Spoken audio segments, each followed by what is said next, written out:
അടിക്കാതെ ചോദ്യങ്ങൾ അങ്ങ് പറഞ്ഞോട്. മാന്യ പ്രേക്ഷകർക്ക് കാര്യം എന്താണെന്ന് അറിയണ്ടേ, മനസ്സിലാകണ്ടേ? എന്നും ഞങ്ങൾ പറഞ്ഞു കൊടുക്കുന്നല്ലേ.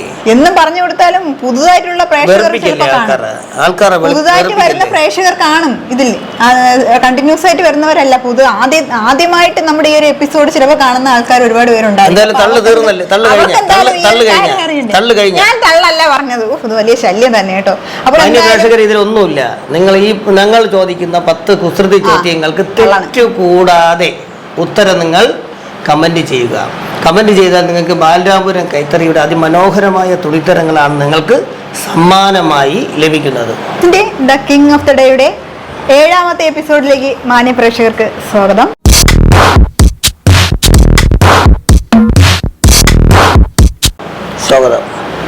അപ്പോൾ നമ്മുടെ ഈ പ്രോഗ്രാമിന്റെ ഇൻസ്ട്രക്ഷൻസ് എന്തൊക്കെയാണെന്ന് നമുക്ക് നോക്കാം. രസകരമായ 10 കുസൃതി ചോദ്യങ്ങളാണ് ഞങ്ങൾ ചോദിക്കുന്നത്. അതിന് അതേപോലത്തെ കറക്റ്റ് ആൻസർ, നമ്മുടെ കയ്യിലുള്ള അതേ ആൻസർ അല്ലെങ്കിൽ അതുമായിട്ട് ബന്ധപ്പെട്ടുള്ള ഏത് ആൻസർ ആയാലും മതി, ഞങ്ങൾക്ക് അയച്ചു തരിക, കമന്റ് വഴി അറിയിക്കുക. അതിൽ നിന്ന് ഓരോ എപ്പിസോഡിലും കറക്റ്റ് ആൻസർ അയക്കുന്നവരിൽ നിന്നും ഒരാളെ തിരഞ്ഞെടുക്കുന്നു. അയാളാണ് ഇന്നത്തെ ഈ ഒരു എപ്പിസോഡിന്റെ ദ കിങ് എന്ന് പറയുന്നത്. അപ്പോൾ ഈ ഒരു എപ്പിസോഡിന്റെ കിങ് ആരായിരിക്കും എന്നുള്ള ആകാംക്ഷയിലാണ് ഞങ്ങൾ. അപ്പോൾ ഇത്രയും എപ്പിസോഡ് വരെയുള്ള കിങ് ആരാണെന്നുള്ളത് നമുക്ക് 30-ാം തീയതി എന്ന് വെച്ചാൽ ഈ മാസം ഒക്ടോബർ 30-ാം തീയതി നടക്കുന്ന ആശ്രയ സമ്മാന പെരുമഴയുടെ നറുക്കെടുപ്പിനോടൊപ്പം നമ്മൾ ഈ ഒരു നറുക്കെടുപ്പും കൂടി വെച്ചിട്ടുണ്ട്. അപ്പോൾ ടോട്ടൽ എപ്പിസോഡിൽ നിന്നും എത്ര പേരാണോ കിട്ടുന്നത്, ഓരോ എപ്പിസോഡിലെ ആളുകളെ തിരഞ്ഞെടുത്ത് നമ്മൾ സമ്മാനം നൽകുന്നതാണ്. നേരിട്ടോ അല്ലെങ്കിൽ അയച്ചും തരുന്നതാണ്. കിടന്ന് അടിക്കാതെ ചോദ്യങ്ങൾ അങ്ങ് പറഞ്ഞോട്. മാന്യ പ്രേക്ഷകർക്ക് കാര്യം എന്താണെന്ന് അറിയണ്ടേ, മനസ്സിലാകണ്ടേ? എന്നും ഞങ്ങൾ പറഞ്ഞു കൊടുക്കുന്നല്ലേ. എന്നും പറഞ്ഞു കൊടുത്താലും പുതുതായിട്ടുള്ള പ്രേക്ഷകർ പുതുതായിട്ട് വരുന്ന പ്രേക്ഷകർ കാണും. ഇതിൽ കണ്ടിന്യൂസ് ആയിട്ട് വരുന്നവരല്ല, ആദ്യമായിട്ട് നമ്മുടെ ഈ ഒരു എപ്പിസോഡ് ചിലപ്പോൾ കാണുന്ന ആൾക്കാർ ഒരുപാട് പേരുണ്ടായിരുന്നു. ഞാൻ തള്ളല്ല പറഞ്ഞത്, ഇത് വലിയ ശല്യം തന്നെ കേട്ടോ. അപ്പോൾ പ്രേക്ഷകർ ഇതിലൊന്നുമില്ല. ഞങ്ങൾ ചോദിക്കുന്ന 10 കുസൃതി ചോദ്യങ്ങൾക്ക് തെറ്റുകൂടാതെ ഉത്തരം നിങ്ങൾ കമന്റ് ചെയ്യുക. കമന്റ് ചെയ്താൽ നിങ്ങൾക്ക് ബാലരാമപുരം കൈത്തറിയുടെ അതിമനോഹരമായ തുണിത്തരങ്ങളാണ് നിങ്ങൾക്ക് സമ്മാനമായി ലഭിക്കുന്നത്. തുടങ്ങൂ മാഡം. മതി, ഞാൻ പറഞ്ഞ കാര്യങ്ങളല്ലേ ഇപ്പൊ താങ്കളും പറഞ്ഞത്. ഇനി എന്തായാലും ആദ്യത്തെ ക്വസ്റ്റ്യനിലേക്ക് പോകാം. അലച്ചിട്ട് ഒരു കാര്യമില്ല. ഉണ്ടോ? ആര് അലച്ച്? എന്തായാലും ആദ്യത്തെ ക്വസ്റ്റ്യനിലേക്ക് പോകാം. ഇനിയിപ്പോ എനിക്ക് സംസാരിക്കാൻ നേരമില്ല. ഒരു കൊല്ലം ഉറപ്പായും ഗ്യാരണ്ടി നൽകാൻ കഴിയുന്ന സാധനം എന്താണെന്ന് അറിയാമോ? ബലൂൺ. ഒരു കൊല്ലം വരെ ബലൂൺ ഇരിക്കോ? ബലൂൺ ഇല്ലേ?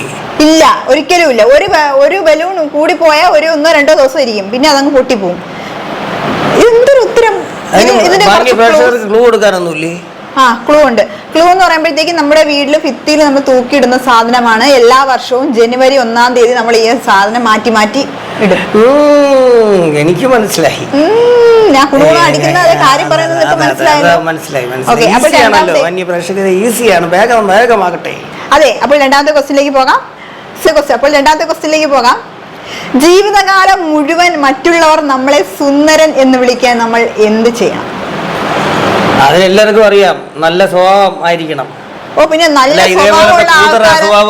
സ്വഭാവമുള്ള ആൾക്കാർ നമുക്ക് സുന്ദരൻ എന്ന് എപ്പോഴും വിളിക്കാൻ പറ്റുമോ? പ്രേക്ഷകരെ ഒന്ന് ചിന്തിച്ചു നോക്കി. സൗന്ദര്യം മാത്രമല്ല സുന്ദരൻ എന്ന് പറയാം, സ്വഭാവവും കൂടെ ആവുമ്പോഴേ സുന്ദരനാവുള്ളൂ. അത് തന്നെ, സ്വഭാവവും സൗന്ദര്യവും ഒന്നുമില്ലാത്ത ആൾക്കാരും ഉണ്ട് കുറെ.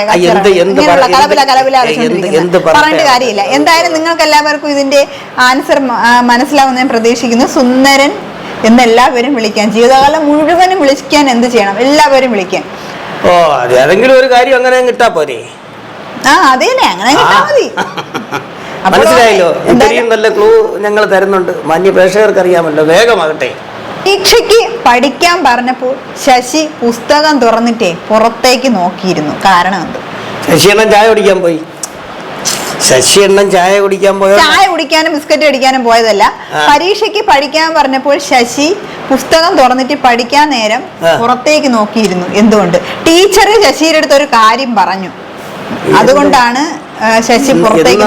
നമ്മുടെ ശശിയണ്ണ അങ്ങനെ നോക്കിയിരിക്കുക എന്തായിരിക്കും? ശശി എന്ന് പറഞ്ഞ ഒരു കുട്ടിയാണ്, കുട്ടിയാണ്.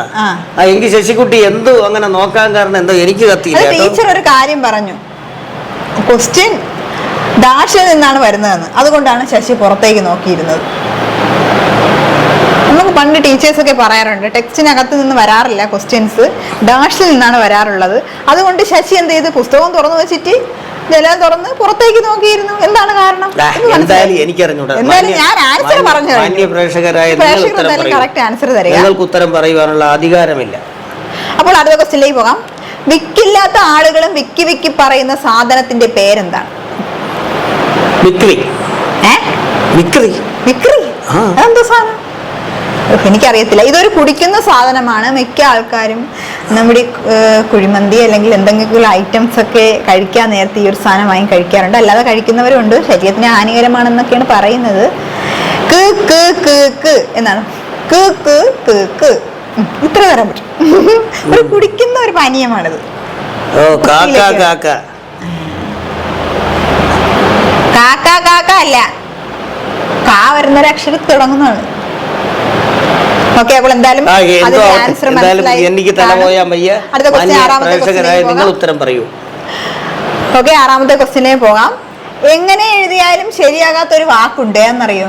എങ്ങനെ എഴുതിയാലും ഈ ഒരു സംഭവം ശരിയാകത്തില്ല. അങ്ങനത്തെ ഒരു വാക്ക് എങ്ങനെ എഴുതിയാലും ശരിയാകത്തില്ല. എഴുതുമ്പോ നിങ്ങൾ ഇതാവായിരുന്നാ മതി. അതാണ് കണ്ട, ഇത് ബുദ്ധിയില്ല, ഇത് ബുദ്ധി കണ്ട. എങ്ങനെയുണ്ട്? കറക്റ്റല്ലേ?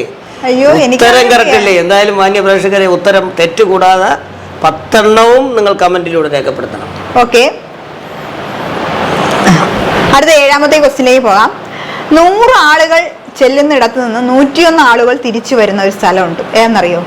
നമ്മളെ എല്ലാ പേരുടെയും ജീവിതത്തിൽ നടക്കുന്ന, ജീവിതത്തിലെ ഏറ്റവും ഒരു കണ്ണിങ് പോയിന്റ് എന്ന് നമുക്ക് പറയാം. ആ ഒരു സംഭവം നമ്മുടെ ജീവിതത്തിൽ എല്ലാ പേരും ഈ ഒരു സംഭവം ചെയ്യാറുണ്ട്. അതൊരു രണ്ടാമത്തെ ജീവിതമായിട്ടാണ് നമ്മൾ കാണുന്നത്. എന്ന് വെച്ചാൽ 100 ആളുകൾ പോയിട്ട് 101 ആളുകൾ, അതൊരു ചടങ്ങാണ്. ആ ചടങ്ങിൽ നമ്മൾ 100 പേര് ഇവിടെ നിന്ന് പോയാൽ 101 ആളുകൾ തിരിച്ചു വരും. അതായത് ഞാൻ പറഞ്ഞുതരാം. രണ്ടുപേരും മാലയൊക്കെ ഇടുമല്ലോ. മാലയിടും. നമ്മളിപ്പോ KSRTC വരെ അങ്ങനെ അതിന് പോകാൻ വേണ്ടി റെഡിയാണ്. 3500 4000 രൂപയൊക്കെ ഉള്ള ഒരു യാത്രയ്ക്ക് വേണ്ടി. അപ്പൊ അങ്ങനെയുള്ള ഒരു കാര്യത്തിനല്ലേ. എന്തായാലും മാന്യ പ്രേക്ഷകർക്ക് ആ ചോദ്യത്തിന്റെ ഉത്തരം മനസ്സിലായി എന്ന് പ്രതീക്ഷിക്കുന്നു. എത്രയും വേഗം കമന്റിലൂടെ ഉത്തരം രേഖപ്പെടുത്തും. ഓക്കെ, അപ്പോൾ നമുക്ക് അടുത്ത ക്വസ്റ്റ്യനിലേക്ക് പോകാം.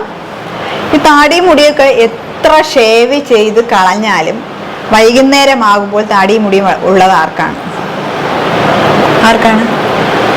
താടി മുടിയൊക്കെ ഷേവ് ചെയ്ത് കളയും, പക്ഷെ വൈകുന്നേരം ആകുമ്പോഴത്തേക്കും, ആ ദിവസം വൈകുന്നേരം എത്ര ഷേവ് ചെയ്താലും വൈകുന്നേരം ആകുമ്പോൾ ആളിന് താടി മുടിയൊക്കെ കാണും.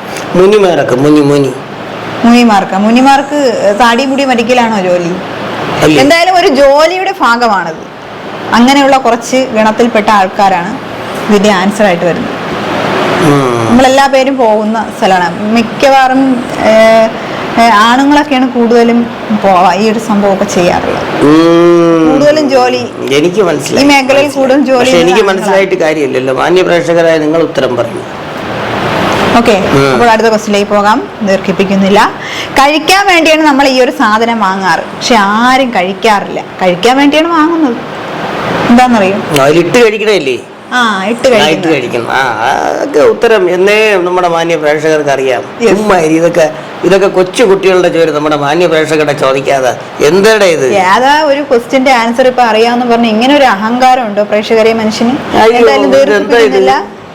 നിങ്ങൾ പെട്ടെന്ന് കമന്റ് ചെയ്യൂ. 10 ഉത്തരം. പോകാം. 10ാമത്തെ ക്വസ്റ്റ്യൻ. ആർക്കും ഇഷ്ടമല്ലാത്ത ഗ്രഹം എന്താണ്? ആർക്കും ഇഷ്ടമല്ലാത്ത ഒരു ഗ്രഹമുണ്ട്. ഈ ഗ്രഹം ഈ ഇരിക്കുന്ന മനുഷ്യനുണ്ട്. ഈ ഒരു ഗ്രഹം അതിന്റെ ഏറ്റവും മൂത്ത ഗ്രഹമാണിത്. എന്തായാലും ഇല്ല, ഇളയ ഗ്രഹമൊന്നുമല്ല, ഏറ്റവും ടോപ്പിൽ നിൽക്കുന്ന ഒരു ഗ്രഹമാണിത്. അതിന്റെ ഏത് ഗ്രഹമാണെന്ന് അറിയാം. ഉപഗ്രഹമല്ല, എന്തായാലും ആ വരണ ഒരു ഗ്രഹമാണ്. എന്തായാലും മനുഷ്യന് ഈ ഒരു ഗ്രഹം നല്ലതല്ല, ദോഷത്തിലേക്ക് കൊണ്ടുപോകും. അങ്ങനത്തെ ഒരു ഗ്രഹമാണ്. ഗ്രഹത്തിന്റെ ഫ്രണ്ടിൽ 2 അക്ഷരം പ്ലസ് ഒരു ചിഹ്നം ചേർക്കുമ്പോൾ എനിക്ക് മനസ്സിലായിട്ട് കാര്യമല്ലോ. മാന്യ പ്രേക്ഷകരായ നിങ്ങൾ ഉത്തരം പറയൂ. തെറ്റുകൂടരുത്. 10 ഉത്തരവും കമന്റിലൂടെ രേഖപ്പെടുത്തൂ. അപ്പോൾ ഇന്നത്തെ എപ്പിസോഡിലെ 10 ക്വസ്റ്റ്യനും ആൻസർ നൽകി കുറച്ച് പേർ കമന്റ് ഇട്ട് ഇങ്ങനെ ചിലർ കണ്ടു. ഓരോ ക്വസ്റ്റ്യനും കണ്ടുടനെ കമന്റ് ഇട്ട് അയക്കുന്ന ഒരുപാട് പേരുണ്ട്. അപ്പോൾ എന്തായാലും എല്ലാവർക്കും സമ്മാനം കിട്ടട്ടെ എന്നൊരു പ്രാർത്ഥനയോടുകൂടി ഇന്നത്തെ എപ്പിസോഡ് നമ്മൾ അവസാനിപ്പിക്കാൻ പോവുകയാണ്. അപ്പോൾ അടുത്ത എപ്പിസോഡിൽ 10 രസകരമായ ഇതേപോലെയുള്ള ക്വസ്റ്റ്യൻസുമായി നമ്മൾ വരുന്നതായിരിക്കും. അപ്പോൾ അടുത്ത എപ്പിസോഡിൽ ആ കിങ്ങിന് വേണ്ടിയും ഈ എപ്പിസോഡിലെ ഈ കിങ്ങിന് ആരാണെന്ന് അറിയാനുള്ള ആകാംക്ഷ, ആരാണ് ഈ ദിവസത്തെ രാജാവ് എന്നതാണ് ഞങ്ങളുടെ ഈ ഒരു പരിപാടി കൊണ്ട് ഉദ്ദേശിക്കുന്നത്. അപ്പൊ നിങ്ങൾ എല്ലാവരും മടി കൂടാതെ കമന്റ് ഇടുകയല്ലേ.